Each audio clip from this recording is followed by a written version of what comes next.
So going through college, your senior year, you got the opportunity to tour with LaRussel, right? Yep. So how did the opportunity come about right there? Instagram. I Instagram. just um it was actually my first breakup. Yeah. College. Oh, okay. First time I ever got a girlfriend. Had finally secured the Riz. You know,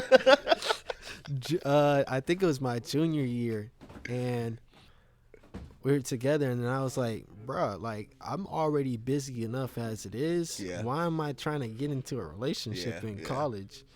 And so I was like, hey, I have a recital coming up. I have to actually focus and practice because, like, I haven't been practicing the whole Yeah. year. But we had to, that happened, and I was like, man, I low-key want her back, but I also, realizing that I got to grind. Yeah. So I had to sacrifice one, and that was my first time actually sacrificing something like that. And I was just like scrolling on TikTok one day, and then I saw LaRussel rapping outside of Boss Market. Okay. I think it was a song called Boss Market Blues. And he was like, Boss Market Blues, hooping with holes in my shoes. And I was like, hey, that's the first time I've ever like heard a rap song and not just listen to the beat. Right. Because growing up, like I would listen to crazy music, dubstep music too, just because it was like beats that made my mind, And so that was the first time a lyric had really caught my attention, not for just being catchy, but because I actually identified with it. You related to it, yeah. Like I'd have holes in my shoes hooping sometimes, and people would be like, man, why didn't you have the latest this, that? And I'm like, bro, I'm not a materialistic person. Yeah. So I saw you that. Didn't care about it. Yeah. Yeah, and so I saw that, and I really identified with the simplicity of it. And I made a cover to it and posted it. And that was one of the first times I had posted on Instagram. And this was like a violin cover? Yep. Okay. A violin cover, because a friend had told me, like, up until then I'd been doing like some cinematic clips, like riding through the campus, getting some B-roll and playing along to it, like a cover or something. Right. But that was the first time like I was showing myself, showing my face. Got you. And recorded that, and he DM'd me, and he was like, hey, where are you located? And I was like, Oklahoma. He's like, you want to come out here and do a show? And he's like, here's the shows that are coming up. And I was like, yeah. And yeah. we to San Francisco, and Oklahoma was the furthest away from home and first time away from home that I had been. Yeah, yeah. And we had like never even moved growing up. Right. And so he was basically like, I kind of went half on it, like half. He covered the flight and I covered like lodging, but he said, I got you once the show's over. Yeah. And so I made that, a risk, went out there, and then it's like we had a rehearsal. I pulled up and I was like, man, this is just a dude's backyard. Yeah. Like, and we start like planning, basically playing the beat. It was just me and the DJ. And the DJ would play a beat and I would just start improvising, just playing something random. Because I was asking him, like, do you have a set list? Do you have this? Right. So I would just start playing, and then he would just have the DJ cut out the beat. And then he would just start rapping, just so like me just playing the violin, and then it like immediately like started to lock in, flowing, and like every single song we were playing was just like working perfectly. And I was like, whoa, like I've never been involved in something like this. Yeah. Then we had the show, and it's like he let me open the show too. Wow, like really? The first time, because I had showed him some music that night in the studio, and he was like, yeah, open the show. And so I opened the show. And ever since then, like, he had me on everything. Wow. Basically. That's crazy. Before then, like, up until that point, had you done any, like, paid gigs or anything like that before then? Not many, no. Yeah, yeah. So that's kind of like your breakout I first mean, gig we would thing? do gigs as kids, like, yeah, through the school and stuff, but that was my first, like, real... on your own type of thing? Yeah, traveling, something like that. Yeah. But that would turn into my... senior year, like every weekend I would be in like California doing shows or different places, and I would just fly and meet them there. So what was going through your mind like whenever he did message you and was like, hey, you want to do this? Like, were you kind of like scared? Were you a little bit nervous? Like, am I ready for this? Or were you just like, oh, I'm so when ready for this? When I got the DM, yeah, I was like, Whoa. Cause up until then, like, I honestly, I was a music ed major for 2 years and I think a semester. Mm-hmm. And I had just switched from music ed to performance because I'm like, okay, I want to teach, but I want to be able to teach on a larger, like, I don't want to be stuck to one school. Like, Yeah. I want to be able to move around. And I'm like, I think I can only do that if I'm like a director or a conductor. Mm-hmm. Because with like, but that would have required a PhD. I got you. And so I was like, okay, let me scrap the education part. Let me just focus on music, getting better as a musician so I can apply to some of these grad schools Mm-hmm. and go.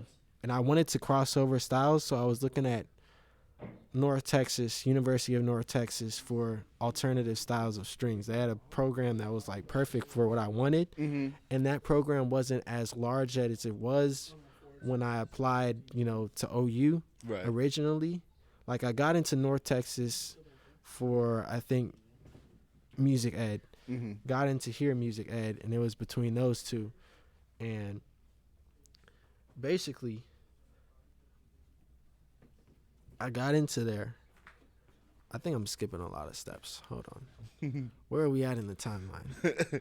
We're Got into still in music ed. college, Yeah. correct? Yeah, Okay. yeah. And so I was just traveling a lot, and that happened because I had switched to music. Like, once Gotcha. I switched to music, it gave me more time to actually make music. and Be creative. yeah. Cause like I had a lot more time where it was like, you need to be spending this time practicing. Mm-hmm. And I was like, okay, well, my practicing is gonna be me recording over YouTube beats. Yeah. Because like that's how I like kind of trained my mind to like escape the classical box. And basically, Yeah. I also told my teacher, like, I'm gonna do more like crossover music, Right. different genres for my recitals. Yeah. So he was like, okay, as long as you like practice and get to a certain point. But he also saw that I was traveling too, and so he was like, okay, that's what we want people to be doing. Like, Yeah. Yeah. so we might as well let you do that. That's so cool, man. That's so cool. What was it like going out and traveling, being in LA on the weekends and then coming back to Crazy. Oklahoma? It was crazy. It was Yeah. honestly, it was crazy. But like, it didn't really register Mm-hmm. because it was like so fast. Just so paced, happened like, everything and going so fast. just be back in class, you Right. know. Right. But as a senior too, it's like I was in classes that kind of made that possible. I was in a senior capstone class Uh-huh. that was about like prepping us for the music industry, Right. and like I was getting advised by my teacher about doing the things while I was doing the things. Wow. Yeah. And so it was like I was able to come back to my classes and share some of that knowledge with the Yeah. other students too. Right. So it was Right. great. Dang. So what were some of the best moments on that tour? Whenever you were on tour.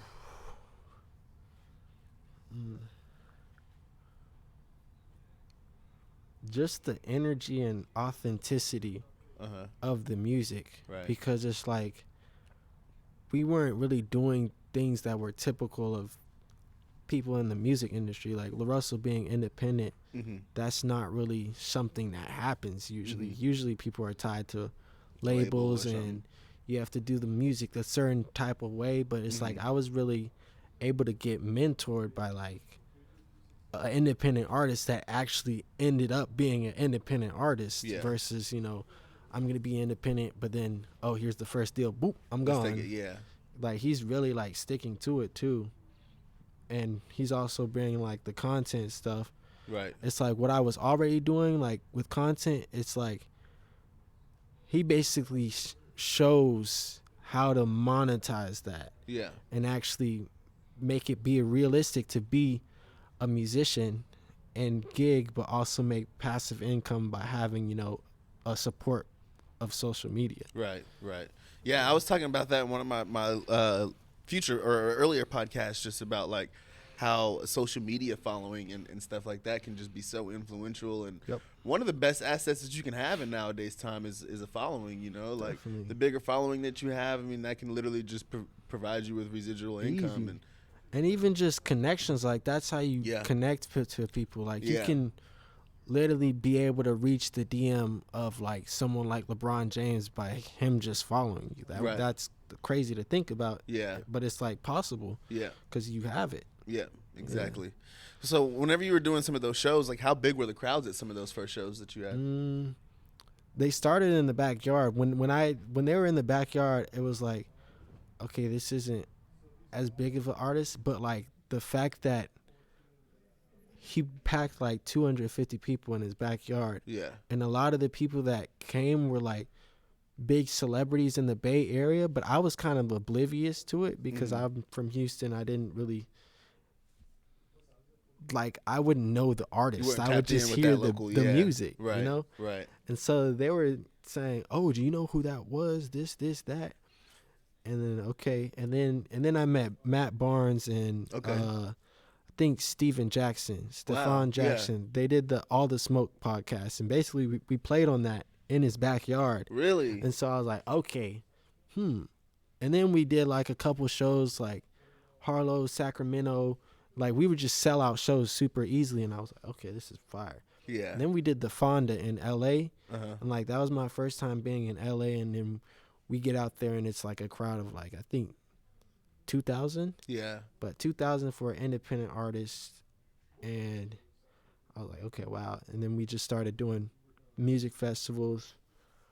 I think over the summer, this summer was crazy because I had done something with my church. So my church gave me the opportunity to play in front of like 3,000 kids. Okay. In half of a hockey arena. Okay. But like literally I flew from there to San Jose and we did the Earthquakes game. Earthquakes soccer game. Okay. So there were like 50,000 people. Wow. And we did the halftime show with I think Too Short and Mr. Fab. It was like a Bay Area Legends 50th anniversary. Yeah. So there were 50,000. And then we did Soul Bloom. And so that's when I was like, okay, this is crazy. Like we're starting to do, because I also kind of blew up at the same time that LaRussel was blowing up too. Okay. So it's like I was saying what he was doing that was working, and I just do the same thing. Yeah.